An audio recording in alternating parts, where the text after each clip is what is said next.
स्वागत छ। हामी निकै महत्त्वपूर्ण समाचार लिएर उपस्थित भएका छौँ। कृपया अन्त्यसम्म साथ दिनुहोला। देश विदेशका घटना परिघटना, देशभित्रको राजनीतिक परिस्थितिको बारेमा निकै महत्त्वपूर्ण समाचार लिएर आएका छौँ। अन्त्यसम्म साथ दिन नभुल्नुहोला। यदि अहिलेसम्म हाम्रो च्यानलमा सँग जोडिनु भएको छैन भने सब्स्क्राइब गरी साथमा रहेको बेल आइकन थिची जोडिन नभुल्नुहोला। अब लागौँ मुख्य समाचारमा। बालेन्द्र शाहको राजनीतिक सक्रियतासँगै रवि लामिछाने छायामा संसदीय समितिले चलचित्र विधेयक 2081 मस्यौदा पास, शिक्षा नियमावली अलपत्र। बालेन्द्र शाहलाई हेर्न गुलेरियामा सर्वसाधारणको घुइँचो, रासपाले भन्यो जनमाहौल राम्रो भयो। स्कटल्यान्डसँगको हारसँगै नेपाल T20 विश्वकप ग्लोबल छनौटको समूह चरणबाट आउट। बालेन्द्र शाह विरुद्ध निर्वाचन आयोगमा उजुरी, कारबाहीको माग।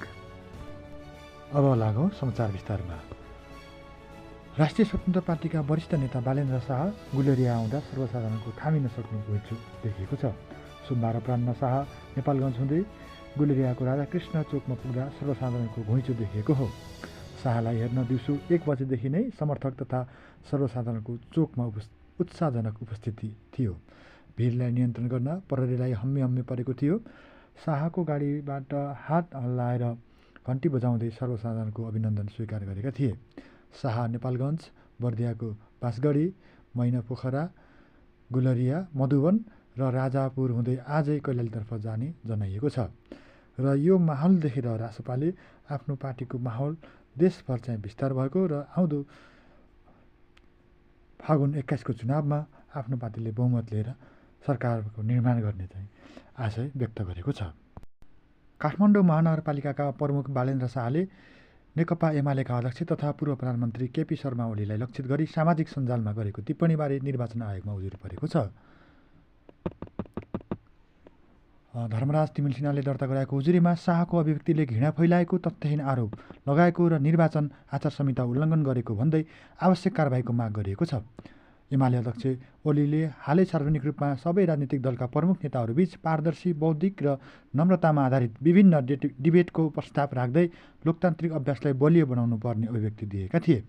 त्यसको जवाफमा रासपाका वरिष्ठ नेता तथा झापा क्षेत्र नम्बर 5 का उम्मेद्वार शाहले सामाजिक सञ्जाल मार्फत टिप्पणी गर्दै ओलीलाई 76 जना बच्चाको हत्यारा, आतङ्कवादी, देश जलाउने जस्ता आरोप लगाएका थिए।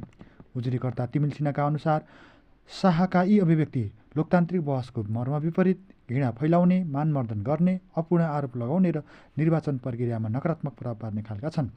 कुनै प्रमाण वा अदालतको निर्णय बिना सार्वजनिक रूपमा यस्ता गम्भीर आरोप लगाइनु स्वयंमा मानहानि, राजनैतिक प्रतिशोध र मतदाताको मानसिकता भ्रमित पार्ने कार्य भएको उजुरीमा उल्लेख छ। अब खेल प्रसङ्ग। खेलमा क्रिकेट। स्कटल्यान्डसँग पराजित भएपछि नेपाल समूह चरणबाट बाहिरिएको छ। एकमात्र जितका साथ नेपाल समूह बीबाट सुपर 6 मा पुग्न असफल भयो। स्कटल्यान्ड र नेदरल्यान्ड्सले 6 अङ्कसहित अर्को चरणमा स्थान बनाए। नेपाल महिला T20 विश्वकप ग्लोबल छनौटको समूह चरणबाट बाहिरिएको छ। स्कटल्यान्डसँग 72 रनको हारपछि नेपालले 4 खेलमध्ये एकमात्र जित हात पार्न सक्यो। बोलिङमा मनिषा उपाध्यायले 4 विकेट लिए पनि कमजोर ब्याटिङका कारण नेपालले 68 रनमै समेटियो।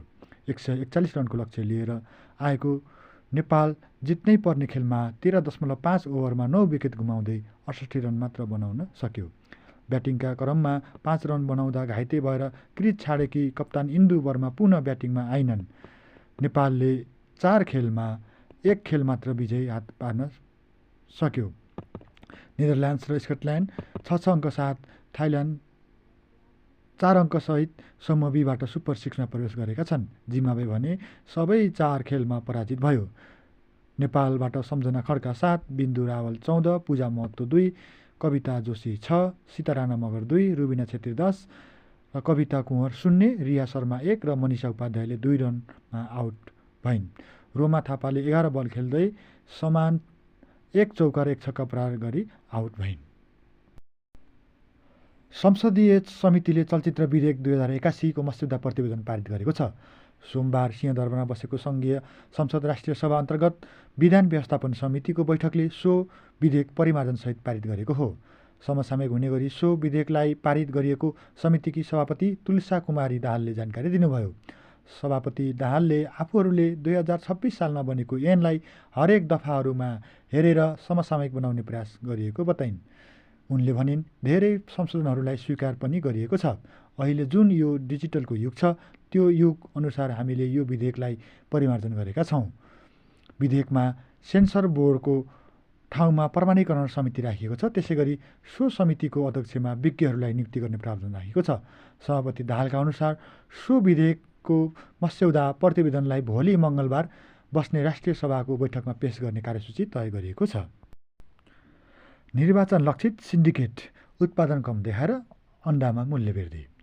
प्रतिनिधि सभाको निर्वाचन नजिकै गर्दा बजारमा माग बढेको भन्दै नेपाल लेयर्स कुखुरा पालक सङ्घले अन्डाको मूल्य बढाएको छ। सङ्घले मूल्य बढाएपछि बजारमा कालोबजारी बढ्न सक्ने भन्दै वाणिज्य आपूर्ति तथा उपभोक्ता संरक्षण विभागले अनुगमन टोली खटाएको छ। एक साताअघि मात्रै मूल्य घटाएको सङ्घले निर्वाचनको माहौलसँगै माग उच्च भएको भन्दै आइतबारदेखि लागू हुने गरी मूल्य बढाएको छ। नयाँ मूल्य सूची अनुसार ठुलो अन्डाको फार्म मूल्य प्रति क्रेट